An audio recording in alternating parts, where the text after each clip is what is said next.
Himachal Pradesh is known for its beautiful mountains, peaceful villages, and rich traditions.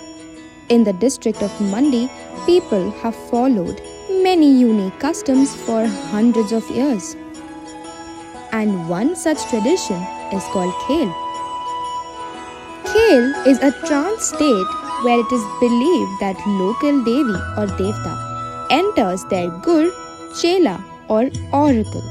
The oracle sways or moves aggressively, which is believed to be the deity dancing or communicating. Khel is a cultural and religious event that many people outside Himachal may not know about. It is not just a festival, it is a very special gathering where local deities known as Devtas come together at one place. In many villages of Himachal, people believe that their Devta protects them, guides them, and listens to their prayers. Every village has its own Devta, and these deities are deeply connected to the lives of local people. People believe that Devtas are not just idols kept inside temples. They are living spiritual powers who are present in every important moment of a village life, from celebrations to difficult times. Once every year during Khel, these Devtas travel from different villages to meet each other. The deities are carried by devotees in beautifully decorated palanquins. Traditional music fills the air. People dance with happiness, and the whole atmosphere becomes full of devotion and celebration. This meeting of Devtas is believed to be very important. Local people say that when the Devtas gather together, they bless the people, bring peace, and strengthen the bond between different villages. For many people, Khel is not just about religion. It is about identity, community, and keeping their traditions alive. Even today, in a fast-changing world, the people of Mandi continue to protect this beautiful tradition. This documentary explores the hidden culture of Khel, a tradition where faith, history, and community come together in the heart of Himachal Pradesh.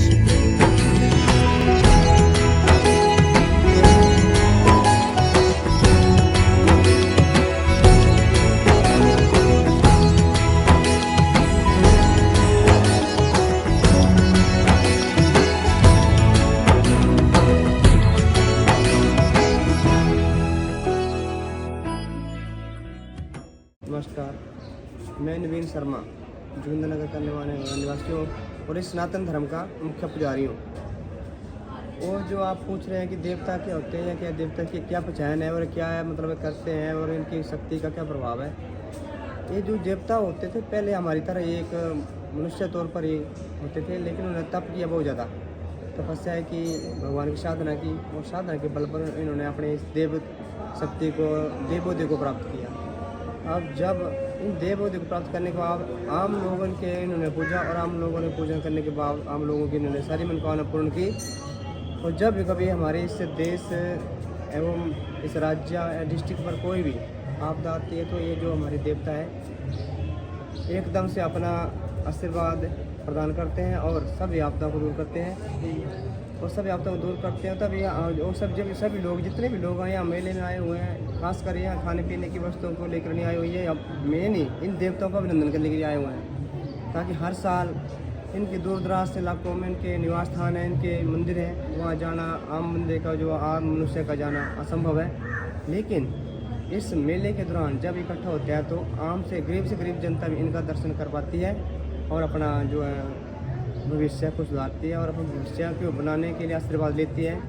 और देवता इन्हें सच्चे दिल से आशीर्वाद देते हैं। जो भी मनुष्य इन देवताओं की मतलब मनोकामना करता है या इनको पूजता है या कोई भी उनकी मनोवांछित वर को प्राप्त करने की इच्छा रखता है तो देवता उनके भावों को देखकर सभी मनोकामना को पूर्ण करते हैं। और इन देवताओं को आगे हम कोटि कोटि नमन करते हैं कोटि को नमन करने के बावजूद भी हम अपना तन मन धन इन्हें भी दे दें तो भी वो भी कुछ नहीं है। लेकिन इन्हीं का दिया हुआ जो हमारे पास सब कुछ है।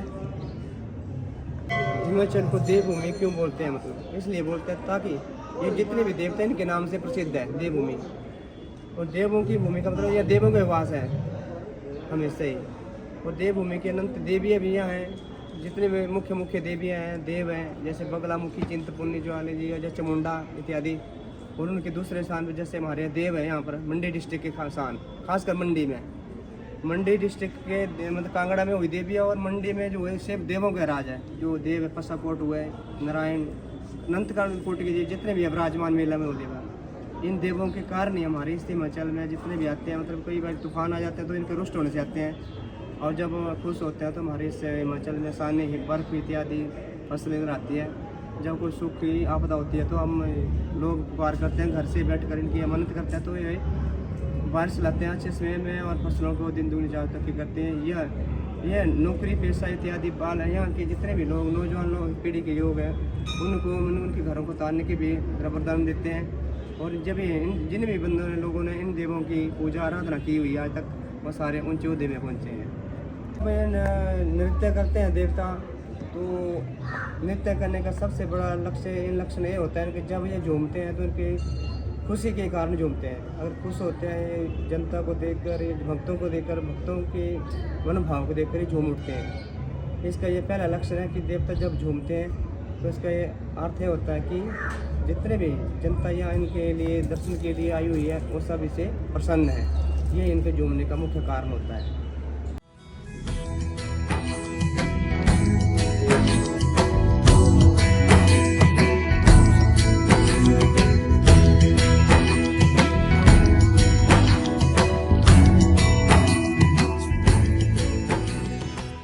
मैं पप्पू बाबा, जैसे भगवान शनिदेव हमारे नागचला से डिस्ट्रिक्ट मंडी और तहसील बल में विराजमान है। और जैसे कि हमारे हिमाचल में देवता का जो है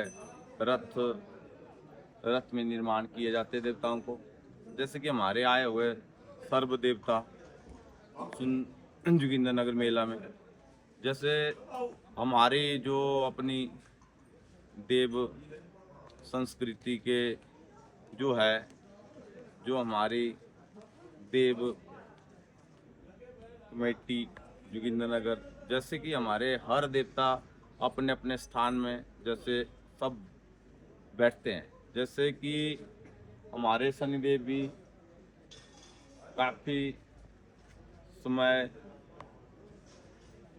रथ पे माने, ये ऐसे तो छाया पुत्र भी है, ऐसे संध्या पुत्र भी है। तो ये तो सभी जानते हैं कि जो शनि महाराज जो है हमारा जो हमारा ये रथ है, ऐसे तो ऑल हिमाचल में भी एक ही है, तो ऑल इंडिया में भी एक ही है कि हमारा जो भी शनिदेव का कोई भी, जैसे हमारे शनि सिंगनापुर में जो मेन स्थान है तो वो शनि शिला में है, और दूसरा स्थान जो नागचला में जो रथ का है वो मूल शनिदेव जी का है। तो हमारे दो स्थान जो मेन कहलाए जाते हैं, जैसे कि एक शनि सिंगनापुर में और एक दूसरा स्थान जो है नागचला में। नागचला में इसलिए मूल स्थान पड़ा क्योंकि हमारे पास जो एक ही प्रथम रथ है जो ऑल इंडिया में है, जो इसलिए उसको मूल शनिदेव कहा जाता है, क्योंकि ये मूल हुआ। कोई भी शनिदेव को ऐसे नहीं, शनिदेव का तो ऐसे शनिदेव बहुत ही प्रिय और मित्रता देवता है। जैसे कि अभी हमें भगवान जी का, हम तो छोटे से एक अंश भी नहीं है भगवान के आगे, तो हमें छोटा सा सौभाग्य पूजा पाठ का मिला है। तो हम एक सेवादार हुए और भगवान जी की नौकरी कर रहे हैं, और जब तक हमारी सांस है तब तक हम नौकरी करेंगे। और मैं सभी भक्तों को एक सलाह जरूर दूंगा कि शनिदेव के नाम से जो भी अपना पूजा पाठ करें, और किसी को भी शनि की ढैया या 60 सती हो या महादशा हो या यंत्र दशा हो किसी को भी, तो डरने की कोई भी बात नहीं है। या फिर गऊ को पेड़ा खिलाएं और अपने लंगड़े को दान करे, अंधे को दान करे, उस दान से भी शनिदेव जो है शांत हो जाते हैं। तो हमेशा दुखियों की मदद करें और इससे जो शनि की साढ़ सती और ढैया शांत हो जाती है। तो सभी भक्तजन जो है मदद करे, दुखियों की मदद करे, यही मेरा निर्माण।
Long after the music fades and the Devtas return to their villages, something still remains in the mountains.